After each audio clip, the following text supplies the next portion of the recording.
Upang makapanayam ang aking tatay na si Alex Adan. Magandang tanghali po. Magandang tanghali naman. Kumusta po kayo? Mabuti naman. Ako nga pala si Alex Adan, 41 years old, isang empleyado. Si Ariel lang po ba ang anak na nag-isang anak? Tama, isa lang naman ako, si Ariel. Ano ang mga dati niyo naging trabaho? Yun, ano mga dati mo naging trabaho? Bago ka naging... Unang kong trabaho pagkatapos ko ng high school, nag-construction ako. Construction, tapos pa-extra akong kargador, saka nag-conductor ako sa EDSA. Sa mga bus, nag-conductor ako. Paano naman po kayo umasin?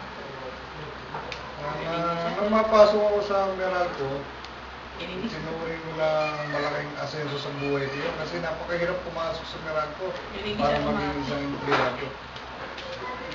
Kaya umasenso na ako. Mahirap po ba yung pamilya na pinanggalingan niyo dati? Napakahirap.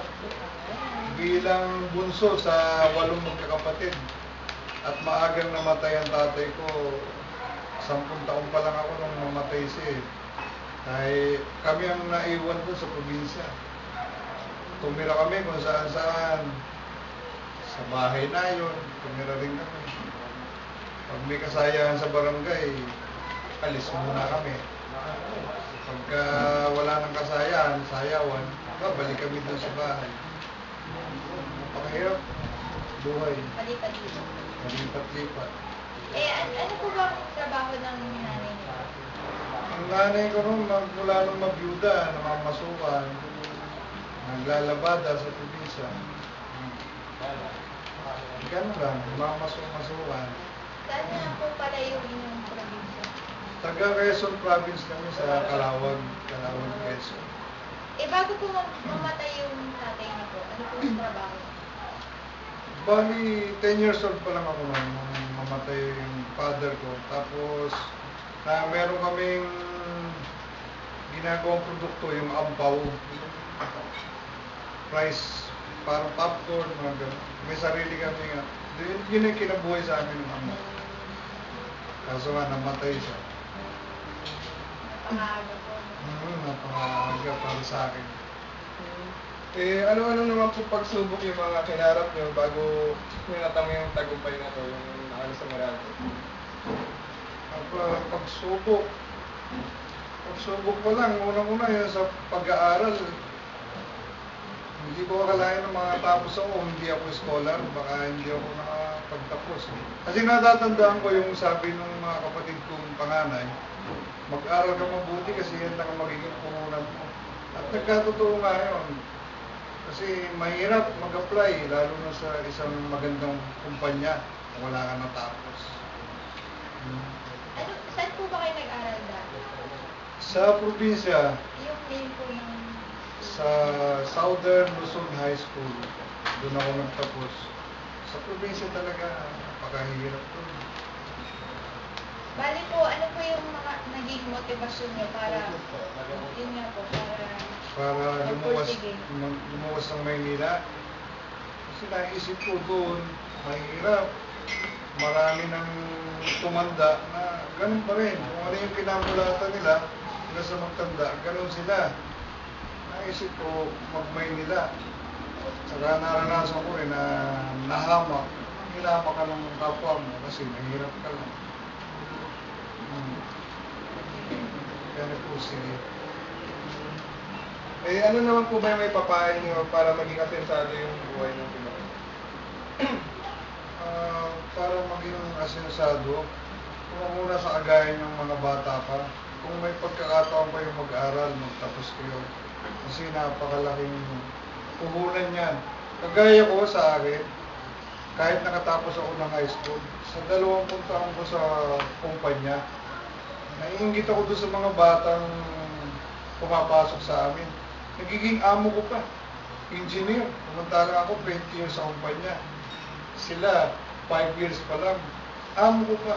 Napakasakit para sa Kagaya namin ngayon, sabi ko kung nakapagtapos ako, hindi lang ako ganito sana sa Meralco. Kaya kung ko sa inyo, magtapos kayo hanggang mapag-aaral kayo ng magulang. Sa ano po ba, sa trabaho niyo ngayon sa Meralco, may na-accident na po ba kayo? Nasabugan na ako. Kasi sa kuryente ang trabaho namin, umakit ng poste. Minsan nadudulas din sa poste kasi araw at gabi, pagkatawag ng tungkulin ng trabaho, magtatrabaho ka. Kahit umuulan, bumabagyo, papasok ka kahit puyat ka. Kailangan yung trabaho yan ang bumubuhay din sa'yo, nagbibigay ng pinansyal. Pero naisip niyo po ba na mag-quit na kung na-experience niyo yung mga ganun? Nung bago ko, maliit pa siya rin nun. Sabi ko, ayaw na, paano? Hindi ko kaya kasi nga gabi. Aakit ka ng poste, 1:00 ng gabi, nasa ibabaw ka ng poste. Samantalang ibang tao, sarap magtulog, ikaw nasa poste. Ang hirap. Kaya sabi ko, pero pag-isip-isip ko rin, hindi dapat kasi pamilyadong tao na kawawa pamilya ko pagka tumigil ako. Eh, yung mga katrabaho rin po doon, mababait naman po ba sa inyo? Karamihan naman kasi bilang empleyado ng Meralco, mababait yan eh. Proud ako nga na empleyado, isa ako sa empleyado ng Meralco. Kahit na hindi ako nakatapos ng kolehiyo, medyo maswerte at na, ayun, natanggap ko lang. May iba po ako, kamusta naman po si Ariel? Bilang anak niyo. Si Ariel, siyempre nag-iisang anak ko yan, wala akong comparison na maikumpara sa iba kasi isa nga yan. Pero okay naman, wala namang problema. Ang natutuwa ko nga, hindi nagbibigay ng sakit ng ulo. Pero may kapilyuhan siyempre, pilyo yan eh. Okay naman siya. Dad, masaya ba at kontento na ba kayo sa buhay natin ngayon? Tayo nila ba? Oo naman. Kasi sa totoo lang, maraming offer sa amin. Dito sa subdivision, maraming nang nag-aalisa ng puntahan sa Canada, sa Amerika. Hindi na. Dito na lang ako kasi kinikita ko naman yung mas higit doon sa kinikita ko ng iba rito sa Pilipinas. Kumbaga, angat naman yung pamumuhay namin. Natapat nga lang na nagpapagawa pa lang dito. Kalilipat lang kasi. May tatanong ka pa ba? Dad, bago nyo na-meet si Mama, nakailang babae ko? Siyempre, before naman, hindi ko na ano, maraming babae ka lang. Sabihin nyo kay Mama. Hindi ko na alam, ayoko nang isipin eh, kasi may time na nahamak din ako noon.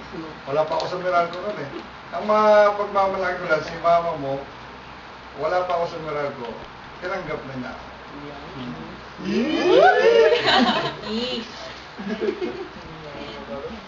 Maraming salamat po. Okay. Sige. Babay sa camera ko.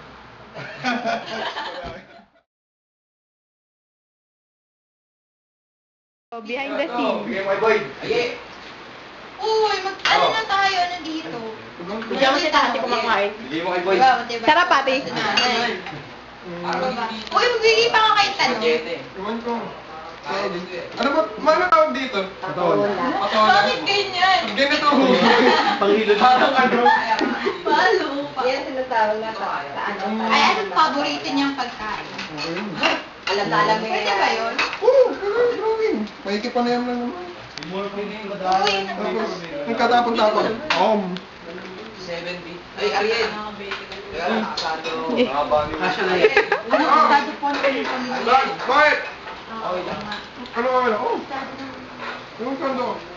Uy, lakas sa ulan. Ako dito. Sige. Wala lang, titignan ka lang. Nag-GG kaya si Noel na paggabi. Oo nga daw. Yung ano, yung dadota rin yung sinahin eh. Hindi ah. Masaya po ba kayo sa buhay niyo? Noel lang. May tagal sige. Pamilya yan. Nangya ka. Ayan po si Patty. Si Patty po, na tirador ng mangga. Tirador na maga. Kanina po bago pumunta dito, nanukit silang dalawa ni Lloyd ng ano. Mangga! Grabe! Mangga. Isang puno! Isang busa nga ng mangga. Ang kanyang Ayun, sinukit. ganon! Nasaan na yun, yung gusto ngayon? Isang tangkay ng mangga. Aray, sakit.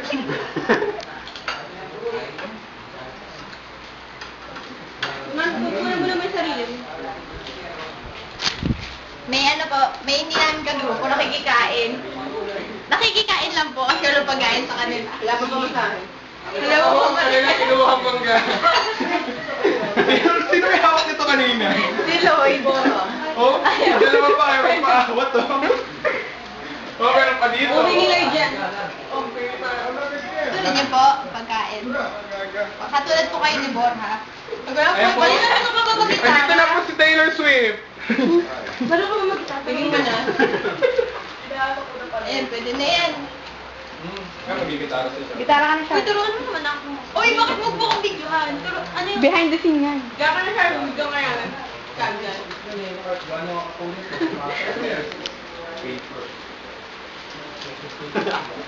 Doy na naman, videohan mo naman yung mukha mo. Abang totoo to ako. Gusto sa akin. Paano ganito? Video na video.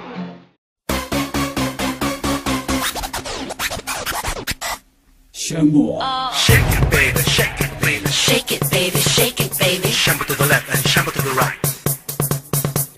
Shake it, baby, shake it, baby. Shake it, baby, shake it, baby. Shamble to the left and shamble to the right. Shake, shake, shamble, shake, shake, shamble, shake, shake, shamble. Huwag kang mapagod. Shake, shake, shamble, shake, shake, shamble, shake, shake, shamble. Hanggang maubos. Shake it, can't walk. Shake it, can't walk. Shake it, can't walk. Shake, huwag kang mapagod. Shake it, can't walk. Shake it, can't walk. Shake it, can't walk. Shake hanggang maubos. Shake, shake, shambo. Shake, shake, shambo. Shake, shake, shambo. Huwag kang mapagod. Shake, shake, shambo. Shake, shake, shambo. Shake, shake, shambo. Hanggang maubos. Shake it, can't walk. Shake it, can't walk. Shake it, can't walk. Shake, huwag kang mapagod. Shake it, can't walk.